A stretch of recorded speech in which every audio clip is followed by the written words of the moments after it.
러시아와 우크라이나 전쟁을 끝내기 위한 협상이 본격화하고 있습니다.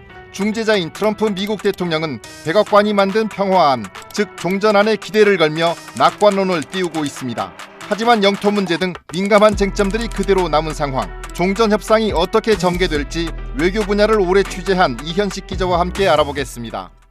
러시아와 우크라이나 전쟁을 끝내기 위한 협상이 미국을 중심으로 돌아가고 있습니다. 이현식 기자. 네. 종전이 가시권에 들어왔다는 외신 보도도 있던데요. 지금 상황을 간략하게 정리해 주시겠습니까? 트럼프 대통령이 우크라이나를 강력하게 압박을 해서 이번에는 우크라이나가 포기할 걸 좀 포기하고 전쟁을 끝내자 이렇게 강력하게 지금 밀어붙이고 있는 상황이고요. 그래서 백악관이 내민 협상안을 가지고 미국과 우크라이나가 실무 협상을 했고 또 다른 쪽에서는 지금 러시아와 미국도 실무선에서 만나고 있는 그런 상황이라고 할 수 있습니다. I've also ended 8 wars in 9 months, and we're working on that final war. It's not easy, but I don't know. I think we're going to get there. I think we're getting very close to a deal. We'll find out.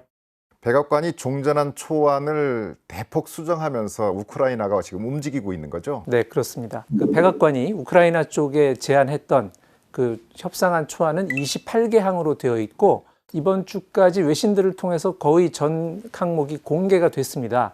근데 이제 그 내용들을 보면 야, 이거는 사실상 러시아에서 크렘린궁이 써준 것 같다라는 평이 나올 정도로 러시아의 이제 일방적인 내용이 담겨 있었고요. 우크라이나와 이제 미국이 제네바에서 실무 협상을 하면서 항목 수를 19개로 좀 줄이고 그 몇 가지는 우크라이나 쪽에 또 유럽 쪽의 의견을 반영을 해서 미국이 조금 완화를 해준 부분이 있습니다. 하지만 그 내용은 아직 알려지고 있지는 않아요. 그냥 그 중에서 하나 대표적으로 그 밖으로 공개가 된 내용은 뭐냐면 우크라이나가 지금 병력이 한 88만 되거든요.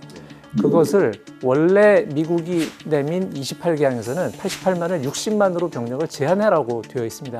우크라이나와 유럽 각국이 그 읍소를 해서 80만까지는 보유를 할 수 있게끔 수정을 한 걸로 알려지고 있고 그 외의 것들은 아직 흘러나오고 있지는 않은데요. 다만 이제 영토 문제라든가 뭐 이런 핵심적인 몇 가지를 젤렌스키 대통령과 트럼프 대통령이談판을 통해서 해결할 수 있게 여지를 두었다. 뭐 이런 정도의 얘기가 나오고 있습니다. 우크라이나가 받아들일 가능성이 높아지면 반대로 러시아에서는 거부할 가능성이 높아지는 거 아닙니까? 그렇습니다. 최근에 러시아의 라브로프 외무장관이 이런 얘기를 했습니다. 8월에 알래스카에서 미러 정상회담이 있었는데요. 합의된 핵심 내용이 손상이 된다면 러시아 입장에서는 걷어찰 수도 있다라는 얘기를 했어요. В Анкоридже на российско-американской встрече в Верхах в августе нынешнего года. И эти принципы в целом в плане отражены, что мы приветствовали. 가장 중요한 내용이 뭐냐면요. 우크라이나의 동쪽, 러시아와 붙어 있고 지금도 전투가 벌어지는 그 지역을 돈바스라고 합니다. 돈바스의 4분의 1 정도는 아직 우크라이나가 실효적으로 지배를 하고 있어요. 그런데 이 8월에 이미 지금 미러 간에 어떤 합의를 했냐면 그 4분의 1을 그냥 러시아한테 넘긴다라고 되어 있습니다. 근데 러시아 입장에서는 그걸 받으면 그동안에 굉장히 실속 없는 전쟁을 했지만 어쨌든 우리가 돈바스 전체를 이제 가졌다라고 선언하고 전쟁을 끝낼 수 있는 명분도 되고 실질적으로도 굉장히 큰 이득이 됩니다. 이제 그런 부분들은 러시아가 꼭 그 얻어내야만 이게 가능하지. 만약에 우크라이나 입장을 좀 다시 미국이 받아준다? 그렇다면 러시아 입장에서는 그냥 싸움을 계속하겠다는 거죠. 우크라이나가 도저히 받아들일 수 없었다라고 하는 초안의 내용 어떤 것들이 있습니까? 돈바스 지역 얘기가 일단 그렇습니다. 그 우크라이나가 아직도 가지고 있는 4분의 1 지역은 굉장히 강력하게 방어 요새화가 되어 있어서 이 지역을 우크라이나가 지금 그냥 포기를 하고 나면 방어선을 전부 새로 구축을 해야 됩니다. 또 하나는 그 돈바스 지역이라는 데는 원래 예전부터 석탄이 많이 나고 히토류도 많이 매장이 되어 있고요. 또 그러다 보니까 이미 제정 러시아 말기부터 공업이 굉장히 발달한 지역이고 구소련 때부터 또 군수 공장이 많았던 지역이에요. 그래서 이 지역을 러시아가 이제 완전히 지배하고 전투에 방해를 받지 않고 거기서 물자를 생산할 수 있게 된다는 것은 앞으로 그 지역을 베이스로 해서 러시아가 다시 우크라이나에 대해서 공세를 취할 수 있는 굉장히 튼튼한 교두보가 되는 겁니다. 그걸 싸우지도 않고 그냥 그 포기를 해라라는 것은 우크라이나 입장에서 참 받아들이기가 이제 어려운 부분이 있죠. 그리고 이게 유럽의 전쟁의 역사를 볼 때 굉장히 안 좋은 기억을 소환을 합니다. 그 2차 세계대전이 벌어질 때를 보면요. 1938년에 뮌헨 협정이라는 것이 체결이 됩니다. 당시에 히틀러의 독일이 체코 중에서 독일 쪽에 붙어 있는 독일계 인구가 많은 주데텐란트라는 땅을 그냥 달라 그랬어요. 그것만 넘겨주면 우리가 다른 나라에 대해서는 침략을 하지 않겠다.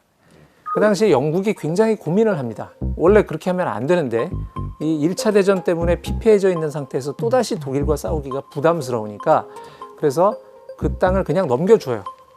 그런데 히틀러는 나중에 그 약속을 어깁니다. 거기서부터 폴란드 쳐들어가고 결국은 2차 대전을 일으켰거든요. 그때 주데텐란트라는 땅이 히틀러가 추후 여러 나라를 침공하는 데 굉장히 중요한 또 자원으로 쓰입니다. 이랬던 기억들을 유럽 사람들은 갖고 있기 때문에 이게 그냥 돈바스 지역에 뭐 땅 좀 띄워주고 끝나는 그런 문제가 아니라고 걱정을 하는 겁니다. 패전국 취급하는 내용이었다 네. 이런 평가도 있더라고요. 네. 어떤 조항이 그렇습니까? 일단 아까 말씀드린 대로 우크라이나의 군대 규모를 앞으로 제한한다는 부분이 있습니다. 물론 숫자는 60만에서 80만까지로 약간 늘려주긴 했으나 전쟁을 같이 치른 한쪽 일방 당사자에 대해서 너희는 앞으로 군대를 이 이상 가질 수 없어 라고 제약을 한다는 것은 일반적으로 패전 국가에 대해서 책임을 물릴 때 쓰는 조항이죠. 그 다음에 이번 그 평화 협상안, 그 종전안의 향후 집행을 감독하기 위해서 미국과 러시아가 공동위원회, 태스크포스를 만들어 운영한다라고 되어 있습니다. 거기에는 우크라이나가 없어요. 이거 역시 우크라이나를 사실상의 패전국으로 보고 이 종전안을 집행하겠다는 구상이라고 볼 수 있고요. 그 다음에 우크라이나라는 하나의 국가가 향후 자신의 생존을 담보하기 위해서 동맹을 추구할 권리도 제약을 합니다. 그러니까 나토에 너희는 앞으로 가입을 추진하지 않는다고 헌법에 명시해라고 되어 있습니다. 이게 사정이 안 돼서 나토에 가입을 못하는 것과 우리는 절대 그런 것을 꿈도 꾸지 않겠다고 헌법에 박으라는 것은 좀 얘기가 다른 차원이거든요. 이런 부분들은 사실상 그 우크라이나를 패전국 취급하는 그 불평등 조약의 그 요소들을 담고 있다고 볼 수가 있고요. 또 하나는 그 백악관이 내민 그 28개항 중에 보면 우크라이나는 100일 안에 선거를 실시한다라는 대목이 있습니다. 이것도 좀 독수조항적 성격을 가지게 될 수 있습니다. 우크라이나 대통령 선거가 지난해에 이미 치러졌어야 되는데 네. 전쟁 때문에 젤렌스키가 지금 안 하고 있잖아요. 이것도 문제 아닙니까? 사실 그 젤렌스키 대통령의 5년 임기가 원래는 작년 그 초에 끝나게 되어 있고 작년 봄에 우크라이나가 대선을 치렀어야 맞는데 우크라이나 법상 전시 상태일 때는 계엄이 선포가 되고 계엄 중에는 선거를 치르지 않는다고 우크라이나 법에 되어 있습니다. 그런데 이미 전 세계가 알고 있다시피 우크라이나는 굉장히 수세에 몰린 전쟁을 치르고 있는 상황이고 우크라이나 국가 안에서도 사실은 러시아의 간첩들이 여러 가지 활동을 하면서 전선 뒤에서 후방 사보타지 활동을 한다든가 파괴 공작을 한다든가 또는 우크라이나의 그 여론을 분열시키는 작업을 한다든가 이런 일이 벌어지고 있기 때문에 그들은 또 그들 나름대로 계엄의 정당성이 있는 것도 사실이고 그들의 국내법상 지금 현재 선거를 치를 수 없는 것은 맞아요. 그런데 이것을 지금 뭐 100일 안에 선거를 치러라라는 것은 어떤 의미에서는 신속하게 반러 정권을 레짐 체인지 하겠다라는 인상이 굉장히 강합니다. 그래서 그 유럽 입장에서는 그 선거를 치르기는 치러야 되는 게 맞긴 하니까 그 가급적 빠른 시일 내에 선거를 실시한다라고 그 문구를 좀 완화하는 작업을 백악관에 지금 설득을 하고 있는 것으로 알고 있습니다. 미국의 셈법에 대해서 얘기해 볼까요? 네. 우크라이나 안보를 군사적으로 보장해 주는 데는 별로 관심이 없고 네. 돈만 챙기려고 하는 것 아니냐 이런 분석이 있는데 이건 무슨 얘기입니까? 이 협상안에 보면 나토의 군대가 우크라이나에 주둔하지 않는다라는 그 명시적인 조항이 있습니다. 근데 나토의 군대라는 것의 핵심은 미군이잖아요. 유럽 주둔 미군인데 그래서 미국이 러시아를 막고 우크라이나를 군사적으로 보호해줘야 되는 부담을 원천적으로 제거하기 위해서 이런 조항을 넣었다라는 평이 나오고 있고요. 우크라이나 입장에서 굉장히 불리한 부분들이 많은데 거기에 뭐 나름대로 당근이라며 이제 미국이 제시하는 부분은 우크라이나의 재건을 도와줄 국제적 재원을 끌어오겠다는 거예요. 그리고 거기에 쓰려는 돈이 유럽에 묶여 있는 러시아 동결 자산입니다. 그래서 그 러시아 동결 자산 중에 $1,000억 그 우크라이나의 재건 사업에 쓰겠다. 유럽도 상응하는 액수를 조달해라. 그리고 재건 사업에서 나오는 이익의 50%는 미국이 갖겠다라고 되어 있습니다. 우리에게도 좀 낯설지가 않죠. 그러니까 미국이 사실 가자지구라든가 어디에나 지금 이런 식의 그 이익 그 분배 조항을 집어넣고 있는데 우크라이나에 대해서도 마찬가지고요. 그다음에 러시아에 대해서 오히려 그 러시아를 세계 경제 체제에 복귀시키고 미러 간의 경제 협력을 증진하겠다는 부분이 대단히 구체적이고 장밋빛으로 상당한 포션을 가지고 이 협상 안에 들어가 있습니다. 트럼프 지지 세력 마가가 백악관의 대외 군사 정책에도 영향을 미치고 있습니까? 결국은 대통령의 지지 세력의 어떤 정치적 입김이라는 것을 전문가 집단이 무시를 할 수가 없어요. Make America Great Again, 마가 집단은 왜 미국이 자꾸 다른 나라의 안보에 대해서 우리가 돈을 쓰고 사람들을 희생시키냐. 그런 거 우리는 하지 말자는 생각이 굉장히 강합니다. 그래서 이번에 나온 우크라이나 종전안을 보고 유럽 전문가들 중에 어떤 사람들은 이런 표현을 쓰는데요. 유럽에 대한 미국의 뿌리 깊은 경멸이 배어나오는 문장들이다 라는 표현까지도 써요. 그러니까 미국 입장은 이런 거예요. 아니 우크라이나가 니들 그 안보에 그렇게 중요하면 당신들이 지키시든가요. 왜 자꾸 우리 보고 지켜달라고 하느냐. 우린 손 떼고 싶어. 그리고 그동안에 돈 쓴 게 있으니까 돈은 좀 벌어야 되겠어 라는 속내가 절절히 묻어나는 문장이라고 할 수가 있습니다. 향후 종전 협상이 어떻게 전개가 될지 예상을 해보신다면요. 우크라이나 젤렌스키 대통령을 백악관으로 불러서 미국과 우크라이나 간에는 도장을 찍으려고 하고 있습니다.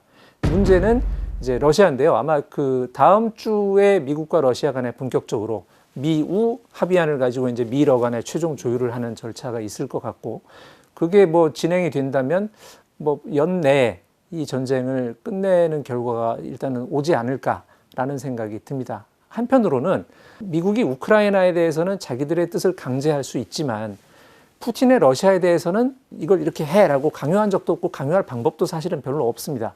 그렇기 때문에 뭐 미국과 우크라이나가 만든 조정안을 러시아가 우린 이거 싫어 계속 싸울 거야 라고 할 수도 있어요. 현재로서는 그 가능성이 어느 쪽이 더 크다고 말하기는 조금 어렵지 않은가 생각이 듭니다. 미국과 우크라이나가 합의를 하더라도 러시아와 합의하는 건 또 별개의 협상이기 때문에 두고 봐야 된다 이런 말씀이시네요. 그렇습니다. 그러면 종전협상 과정이 국제 정치에 미치는 영향이나 의미를 어떻게 평가할 수 있을까요?